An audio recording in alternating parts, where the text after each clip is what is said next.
Hashem Yekarot, Moadim le Simcha, Chag Sameach. On va entrer très bientôt dans les 2 derniers jours de Pessah pour ceux qui vivent en Chutz La'aretz. Et pour nous, en Israël, le 7e jour de Pessah sera en même temps le 7e et le 8e, si on peut dire. On va en même temps célébrer l'ouverture de la mer Rouge ce soir, Shvi'i, et demain, on va fêter Acharon Shel Pessah, le dernier moment de Pessah par la Seudat Mashiach, demain après-midi, Bezrat Hashem, chez nous en Israël. Avant de commencer, je voulais vous rapporter une histoire de la rabbinite Chaya Mouchka quand elle avait l'âge de 5 ans. Et cette histoire se passe en 1906, donc quand la rabbinite avait 5 ans, le dernier jour de Pessah, Acharon Shel Pessah Davka. La petite Chaya Mouchka jouait alors avec sa sœur dans la salle à manger, tandis que son esprit était préoccupé par une question difficile. Qu'est-ce que représente Acharon Shel Pessah, le dernier jour de Pessah? Sa sœur essayait de lui expliquer que c'est un jour de fête, c'est Yom Tov, comme tous les autres jours de fête. Mais la rabbinite n'acceptait pas cette réponse. Le dernier jour de Pessah, on ne dit pas la bracha de Shehecheyanu quand on allume les bougies. Les premiers jours, oui, on a prononcé cette bénédiction pour remercier Hachem d'avoir libéré les Bnei Israël de l'esclavage d'Égypte, de l'exil. Mais nous sommes encore en exil. Nous attendons la délivrance définitive du Ham Israël. Et par conséquent, c'est la raison pour laquelle on ne peut pas dire de Shehecheyanu, le dernier jour de Pessah, Chag Acherut, la fête de la libération. Sa question n'était pas une simple question. Son grand-père l'avait lui-même posée 40 ans auparavant. Et lorsque de la pièce voisine, il surprit les paroles de sa petite-fille, il décida, au cours du repas de fête Seudat Mashiach, de raconter cet événement et montrer à quel point, dès son plus jeune âge, la rabbinite Chaya Mouchka vivait avec Mashiach et attendait la Géoula. Et imaginons qu'à des centaines de kilomètres de là, dans la ville de Yekaterinovslav, des années après, un petit garçon, alors âgé de 8 ans, le rabbi, entrevoyait lui aussi le scénario de cette délivrance.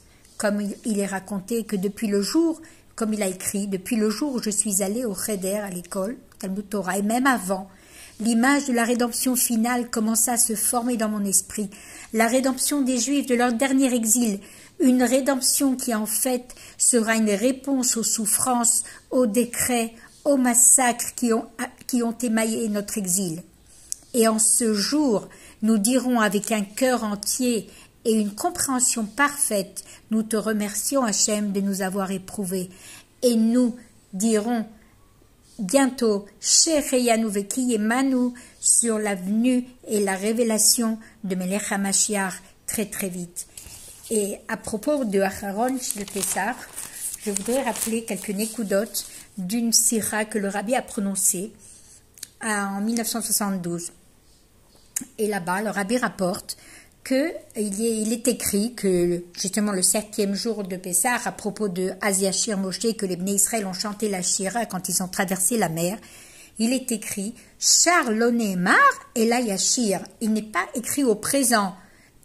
On a chanté, mais ils chanteront au futur. Et de là, on voit que Minatora, eh bien, c'est une référence à Triyat Amitim, que puisque c'est au futur, donc au moment de la Géoula, au moment de la sortie finale de cet exil, ça sera l'ouverture de la mer aussi spirituelle, eh bien, on chantera un chant nouveau à Akadosh Baruch Hu au futur, et ça sera le chant de la délivrance.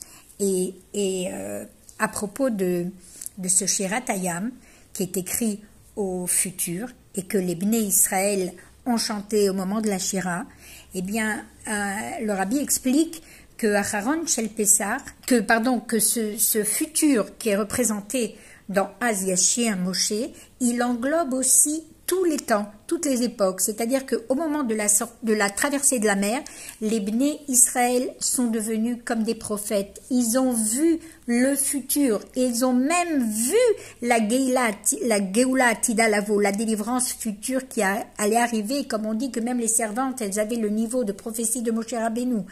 Et donc au moment de la sortie de la mer, eh bien, ça englobe aussi le scénario de la Géoula, de la délivrance finale.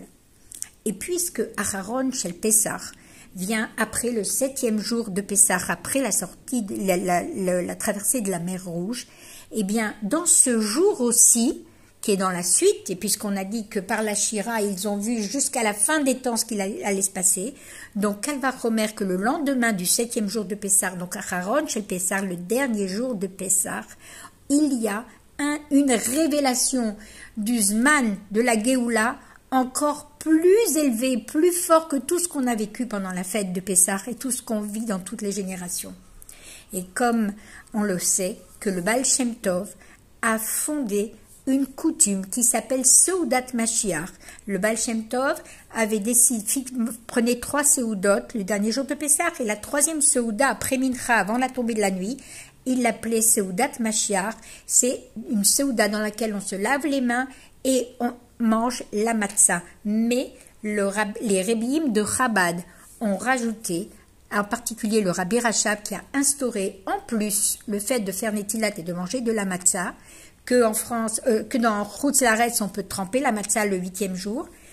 Il a instauré la coutume de boire aussi 4 coupes de vin en référence aux 4 expressions de Géoula qui sont rapportées dans la Haggadah. Vega'alti, velakarti, veotseti, veitzalti kashem. Par ces 4 expressions, il nous a délivrés de l'exil d'Égypte. Eh bien, on a la coutume également de manger la matzah et de boire 4 coupes de vin. Et le rabbi d'expliquer quelle différence il y a entre la matzah et le vin. La matzah, on l'appelle l'echem oni, le pain de misère. La matzah, en fait, elle n'a pas de goût par rapport au chametz, alors que le vin, lui, il a un goût. Et en plus du goût, il rajoute la simcha et du ta'anoug dans la seuda, jusqu'à ce que dans la Gemara Brachot, il est mentionné qu'on ne peut se mettre à chanter que sur le vin, quand on a bu du vin. Et la raison pour laquelle c'est le Baal Shem Tov qui a institué la coutume de manger la matzah à Seudat Mashiach, c'est parce que tout le inyan de la diffusion de l'enseignement du Baal Shem Tov, elle est liée au dévoilement de Mashiach. Comme on sait que le Baal Shem Tov a eu une ascension spirituelle dans laquelle il a vu Mashiach, et Mashiach lui a demandé quand viendras-tu. Mashiach lui a dit quand les sources de tes enseignements seront diffusées jusqu'au coin le plus reculé du monde, et c'est ce qui se passe maintenant. Maintenant, le fait que les Rebbiim de Chabad ont rajouté la coutume de boire 4 coupes de vin, d'Afka, parce que ce niveau du vin rajoute du goût et du ta'anoug dans le limoud de la Torah, dans la compréhension de la chassidoute du Baal Shem Tov, de toute la chassidoute, dans la saga, dans la compréhension et dans la diffusion, et on le fait avec ta'anoug. Et en plus du fait que tout le but de la chassidoute, c'est une préparation et un kéli pour la venue de Mashiach. Maintenant, de là, on comprend combien le jour de Aharon Shel Pessah, il est très, très, très élevé. Et dans les 2 derniers jours de Pessah en particulier, on ressent toute la puissance de la sortie d'Égypte, tout le tokef de la sortie d'Égypte, pas seulement dans notre travaux spirituels, mais aussi dans le temps dans lequel on vit, qu'on est capable ce jour-là, non seulement de sortir de nos entraves personnelles et des limites du temps, comme on l'a vécu au moment des premiers jours de Pessah, mais on est capable de s'élever de la situation dans laquelle on est, même si on est confiné, et de se connecter Kipshuto sur le Gilouï de Mashiach dans le monde par la Seudat Mashiach et vivre la Géoula vraiment de l'intérieur, ressentir ce ridouche vraiment au fond de nous que on peut, si on veut, en se concentrant un peu, voir déjà la Géoula. Et le rabbi d'expliquer qu'au moment de la Haggadah, du Seder de Pessah, eh bien, on a fait cette sortie d'Égypte avec la pensée avec la parole, mais quand arrive Acharon Shel Pessar, c'est ça le chidouche, quand arrive le dernier jour de Pessar, on va faire une Seouda concrète, on passe à l'action, on va manger, comme on sait que quand on mange, toute la nourriture, elle devient notre chair et notre sang, et elle pénètre non seulement les forces de notre âme, mais elle pénètre, elle donne de la force dans nos actions, et elle pénètre même dans le corps physique, jusqu'à ce que dans notre corps, par Seudat Mashiach, on va ressentir ce guilouille de la Géoula, ce guilouille de Mashiach. Il est très important au moment de Seudat Mashiach de fermer les yeux, de se concentrer, d'imaginer la traversée de la mer Rouge, d'imaginer ça pour le 7e jour, d'imaginer Acharon Shel Pessar qu'on voit. On dit qu'Acharon Shel Pessar, on voit le guilouille de Mashiach. Et même si on ne le ressent pas, et même si on n'a pas conscience, le fait de manger cette Seuda et de boire les 4 coupes de vin, pas l'une à la suite de l'autre, mais bien en réfléchissant et en disant des divrei Torah à chaque étape de la Seudat Mashiach, eh bien ce sujet, ce Inyan de Mashiach, il devient une partie de notre être. Et avec un peu de concentration, comme on l'a dit, eh bien on peut se connecter sur la Géoula. Car comme le Rabbi l'a promis et qu'il l'a déjà dit, Mashiach, il est déjà là, derrière le mur, ou Omed Achat Kotlen, où il est derrière le mur. Il scrute à travers les fenêtres et à travers les fissures du mur. Le mur de l'exil, il est déjà fissuré, car la Géoula est déjà très, très proche. Et chacun, même si, en faisant Seudat Mashiach, même si à cet instant on est encore dans l'exil, eh bien on montre clairement qu'un juif, il n'est jamais en exil. Et ainsi, par cette Seuda, par le mérite de cette Seuda, on agit concrètement pour que l'on sorte de cet exil avec encore plus d'empressement et de rapidité. Et chacun doit donc croire en la venue de Mashiach de cette façon, sans aucun doute, Achakelo bechol yom sheyavo, même s'il n'est pas venu aujourd'hui, je l'attends encore demain. Et même si le monde autour de nous ne montre aucun signe à sa venue, eh bien ce bitachon lui-même accélérera et activera concrètement la venue de Mashiach. Chag Sameach.